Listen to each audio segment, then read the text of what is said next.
তোমরা সব কেমন আছো? ভালো আছো? আমাদের এখানে সব ধান পোতা চলছে। আমরা মাঠ দিয়ে ঘুরতে এসেছি। দেখো আমরা আজকে রূপম সোনাকে এনেছি, শিবম সোনা বাড়িতে আছে। দেখো এগুলো কাশফুল হয়, এখন কাশফুল ফোটেনি, শরৎকালে ফুটবে।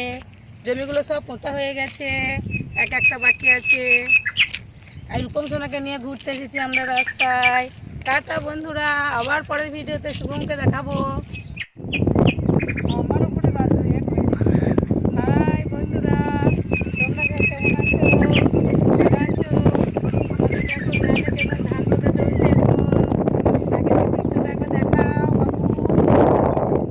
দেখো আমাদের কিরকম গ্রামে কেমন ধান পোতা চলছে। এদিকে দেখাও, এদিকে ধান পোতা চলছে।